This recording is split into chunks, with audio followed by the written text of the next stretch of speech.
काफ़ी विवादों के बाद आज जो है वो नए ट्रांसपोर्ट के चेयरमैन देखने को मिले। करण सिंह वजीर जी जो है वो इस वक्त हमारे साथ मौजूद हैं और ख़ास बातचीत करेंगे। पहले तो मुबारकबाद भी देना चाहेंगे कि नए ट्रांसपोर्ट चेयरमैन जो है वो आपको चुन कर लाया गया। धन्यवाद, बहुत बहुत धन्यवाद मीडिया का। क्या कहना चाहेंगे पहले इस मौके पर? सबसे पहले तो मैं ये कहना चाहूँगा कि Jammu and Kashmir transport welfare association का बहुत बहुत धन्यवाद है कि सारे मेंबर्स जो एक परिवार की तरह टीएस वज़ीर साहब के साथ रहे और इतने सालों से उन्होंने जो काम किया हुआ है, उनके साथ जो इश्यूज़ थे ट्रांसपोर्ट के, उनको रिज़ॉल्व करने में उन्होंने उनके साथ जद्दोजहद की हुई है।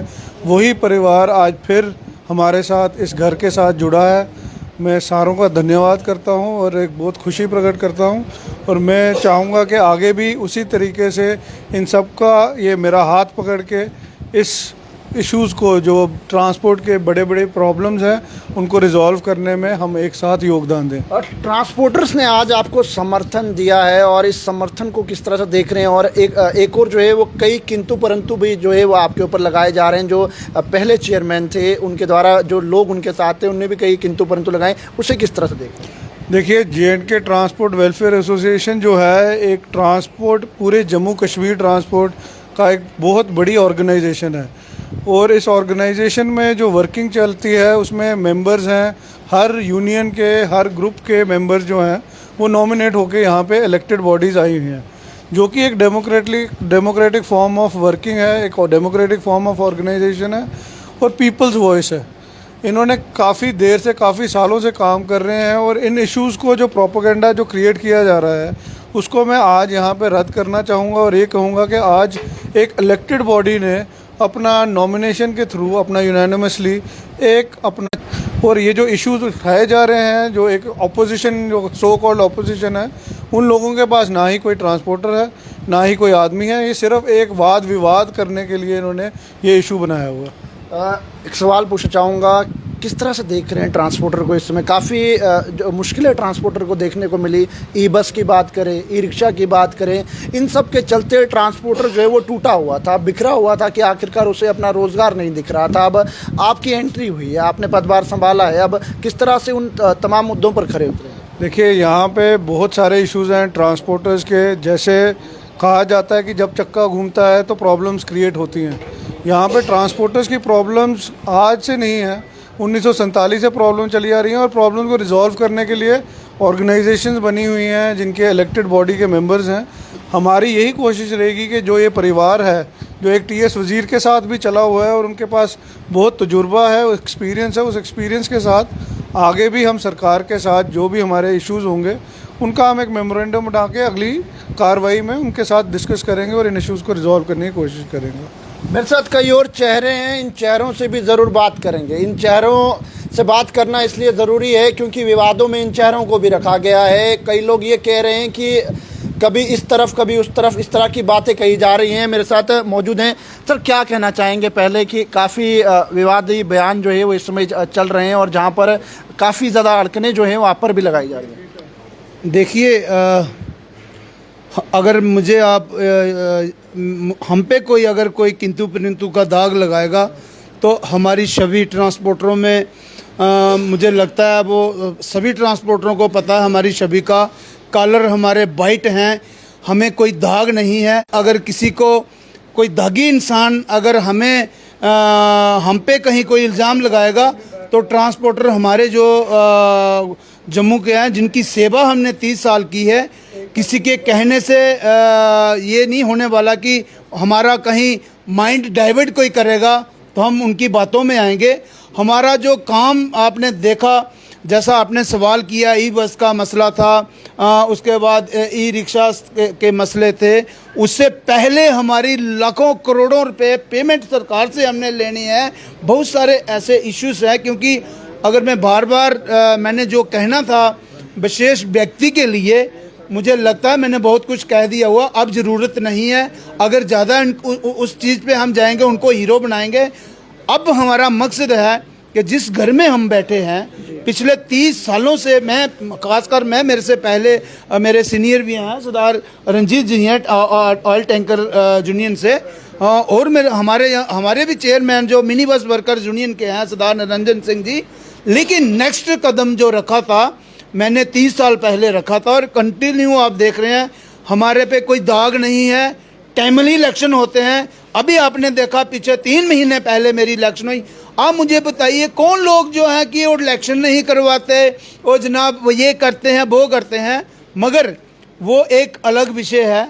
जब कहीं हमसे कोई सवाल कोई एजेंसी करेगी जवाब हम देंगे, हाँ, लेकिन पहले जो सवाल कर रहा है मैं आपके माध्यम से खासकर मीडिया के द्वारा मैं सरकार से पूछना चाहूँगा कि जो हम पे उंगली उठा रहे हैं जरा आप उनकी गहराई में जाके आप उसकी तलाश कीजिए कि वो लोग हैं कौन, उसका वजूद क्या है और बेसिक वो आया कहाँ से, वो उसका देखिए ना, एक बंदे का कोई चरित्र होता है वो जरा हमें बताए। तो अगर हम पे कहीं आप इल्ज़ाम लगा रहे हो पहले अपनी सफाई रखिए जी, मैं फलाना हूँ। बहुत सारी ऐसी चीज़ें हैं, मैं नहीं बोलूँगा। अगर कोई आपको लगता है कि अगर 2 साल हमने ये टाइम हमने निकाला तो बहुत सारा आप देखते थे और जनाब टेबल टॉक हो गया, जनाब कमेटियां बनी, जनाब ये हो गया, लेकिन बड़े अफसोस के साथ मुझे कहना पड़ रहा है काम हमारा कोई भी नहीं हुआ।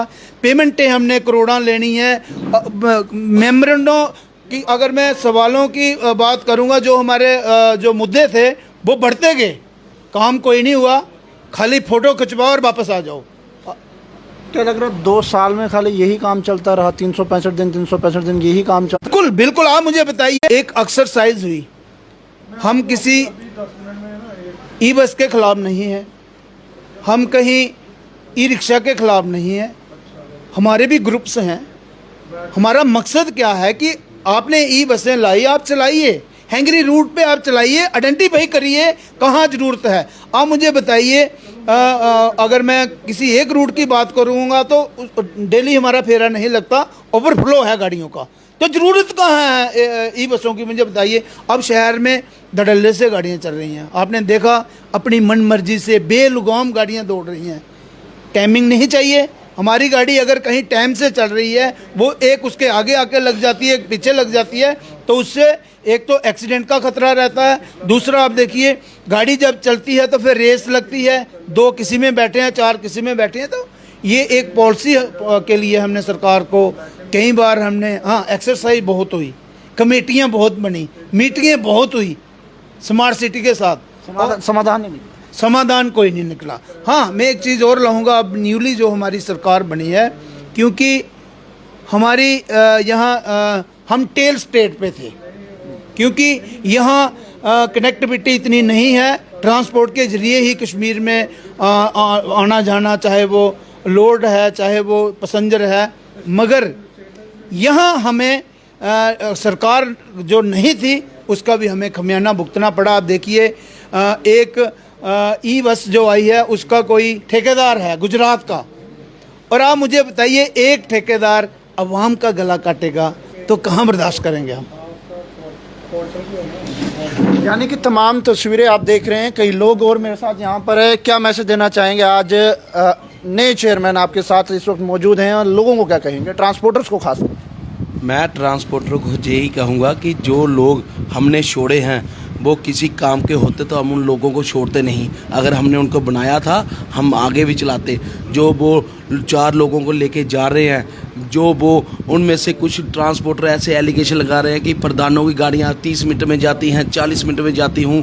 मैं मीडिया के माध्यम से उन लोगों को एक मैसेज देना चाहता हूं, पिछले जनवरी से लेकर दिसंबर तक आपकी रूट पे गाड़ी नहीं थी। हमने बहुत अपनी हिम्मत रख के अपने सिस्टम से मैनेजमेंट करके 20 मिनट 15 मिनट गाड़ी रख के लोगों को सर्विस दी है। और ये जो लोग बोल रहे हैं कि ऐसे हो गया वैसे हो गया, ये अगर ऐसे लोग थे पिछले 2 साल से उसके पास जाते, उससे बात करते, वो सिर्फ और सिर्फ अपनी छवि बचाने के चक्कर में, क्योंकि उसके ऊपर बहुत सारे अभी एलिगेशन लग चुके हैं, वो सिर्फ अपनी छवि बचाने के लिए एलजी साहब के पास, सीएम साहब के पास, ट्रांसपोर्ट मिनिस्टर साहब के पास लोगों को, मैं अभी भी उन भाइयों को बोलना चाहता हूं, इसके साथ जाने का कोई फ़ायदा नहीं। हम 2 साल गए हैं, सिर्फ फ़ोटो खींचे जाएंगे, आपका कोल मोल होगा, फिर आप आओगे पीड़े के राजमा चावल खाओगे, आपका कुछ नहीं बनने वाला। जे मैं आपके मीडियम सवाल रहेगा आपसे, आपने कहा कि 2 साल तक हम पीड़े के राजमा चावल खाते रहे, फ़ोटो सेशन होता रहा, लेकिन 2 साल पहले क्यों नहीं आपने आवाज़ उठाई? हम रोज देखते थे, हमको बोलते थे बस अभी आ गए हैं, एलजी साहब से हो गई।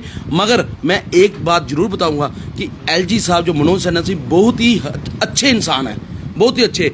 इन्होंने उनके साथ हमारा मेमोरेंडम देना, बाद में जो उनके नीचे वाले ऑफिसर थे उनके साथ क्या करता था, क्या इसकी अंडरस्टैंडिंग थी, ये हमको नहीं पता चल सका। हमको धीरे धीरे लगा जब हम एलजी साहब के बाद एक इतनी बड़ी हस्ती जो जम्मू कश्मीर यूटी के चेयर पे बैठ के इतना सिस्टम, देखो एक चीज़ मैं आपको मीडिया में एक और चीज़ बताना चाहता हूँ कि जब से एलजी साहब आए हैं हमारी पत्थरबाजी JNK में बंद हुई, बहुत चीज़ों का फ़र्क पड़ा। मैं नहीं बोलूँगा, माननीय एलजी साहब ने बहुत अच्छे काम किए, मगर इस अजीत सिंह ने एलजी साहब को मुझे लगता है कि उनको भी धोखे में रखा, उनको कुछ बताना देना, कुछ काम कोई अपने निकालने। मैं इसमें एलजी साहब को कोई किंतु परंतु नहीं करूँगा, जो भी कसूर है सिर्फ उसका है, उसने ही हमको गुमराह करना है।